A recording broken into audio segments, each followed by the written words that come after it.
Hello, नमस्कार विद्यार्थी मित्रांनो. स्वागत तुमचं माझ्या यूट्यूब चॅनलवरती. आज आपण इयत्ता 6वी विषय इंग्रजी 1.1 मॉन्सून या कवितेवर या पोयमवर आपण चर्चा करणार आहोत आणि जाणून घेणार आहोत. Let's explore.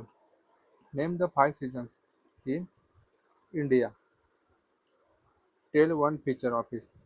5 सीझन्सचं आपल्याला नावं सांगायची इंडियामधली आणि त्याचं फीचर करायचं. आपण स्वाध्यायामध्ये आपण ते घेऊया. आता लिसन अँड सिंग. ऐकायचं आणि गाणं बोलायचं. The sun is shining o so hard. The land is dried it's so parched. The fields are hungry rivers are thirsty. O rain rain come our way. Rain, rain is on her way. Feathers spread the peacock's way. The clouds are dark, hark and lark. Rain, rain, she's on her way. The clouds they gather, dash the thunder. Bolts of lightning streak and shimmer. Pit, pat, I feel a drop. Oh, rain, rain, she comes her way. The fields are drenched, the land is soaked, the trees have bathed, the rivers are hoarse. The earth is happy, green and cheery. Oh, rain, rain, come again. Anonymous. तर आपण प्रत्येक कडव्याचा अर्थ जाणून घेऊया. तर पहिला कडवा आहे, the sun is shining so hard, the land is bright it's so past. सूर्य खूप कडक तळपत आहे, त्यामुळे जमीन कोरडी पडली आहे. शेते पावसासाठी आसुसले आहेत. The fields are hungry rivers are thirsty. नद्याही पावसासाठी पाऊस न पडल्यामुळे आटल्या आहेत. त्यांना पावसाची सक्त गरज आहे. म्हणून सर्वजण पावसाला लवकर येण्याची विनंती करत आहेत. नंतर पुढे पाहूया. Rain rain is on her way. Feather spread the peacocks pay. पाऊस येत आहे. पाऊस येत आहे त्यामुळे काय करत आहे, मोर आपला पंख पिसारा मोर आपले पिसारा फुलवून नाचत आहे. आकाशात काळे ढग जमले आहेत आणि पक्ष्यांचा गोड आवाज येत आहे. त्यामुळे सर्वांना खात्री पटलेली आहे की पाऊस आता येणार आहे. The clouds they gather, dash and thunder, bolts of lightning streak and shimmer. आकाशात ढग जमा झाले आहेत, विजा चमकत आहेत. त्याच्यामुळे मेघांचा गडगडाट होत आहे. पावसाचे थेंब pit pat, I feel a drop. Oh rain rain comes our वे.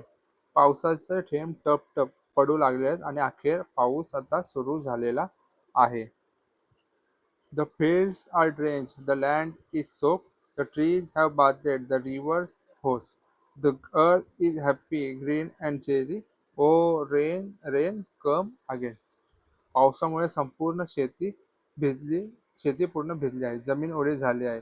झाडे स्वच्छ धुतल्यासारखी झालेली आहेत. नद्या भरभरून वाहत आहेत. संपूर्ण धरती हिरवीगार झाली आहे. संपूर्ण धरती आनंदी, हिरवीगार, ताजी दिसत आहे. त्यामुळे पुन्हा पाऊस यावा अशी सर्वांची इच्छा आहे.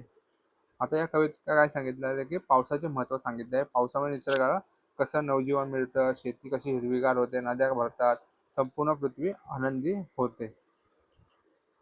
अशा प्रकारे मॉन्सून ही कविता आपली शिकून झालेली आहे. Word basket. Parch, very dry and hot. Parch म्हणजे काय, खूप सुकलेला एक प्रकारे, आणि गरम. पिट पॅट, साऊंड ऑफ ट्रॅपिंग म्हणजे टप टप असा पाऊस पडतो. स्ट्रीक, फ्लॅश ऑफ लाईट म्हणजे वीज चमकते तेव्हा. Shimmer, shine with soft light that seems to be moving.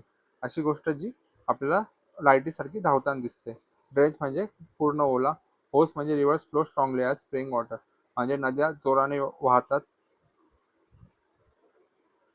The land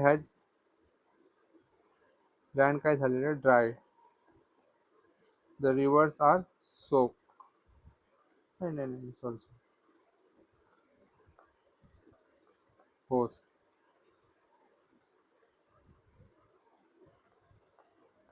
peacocks sway. The clouds are gather, ढग जमा झाले. Bolts of lighting streak and shimmer.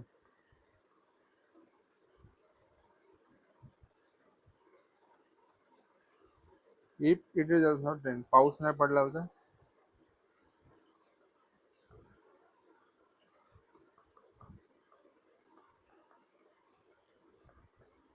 all areas will rise and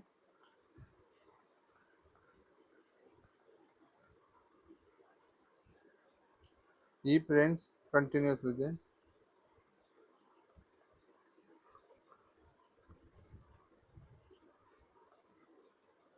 सगळीकडे flooded म्हणजे पूर येईल.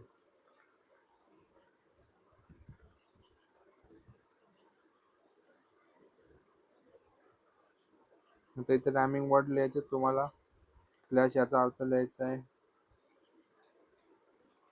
याची व्हिडिओ मी सध्यावाल्या video देईन.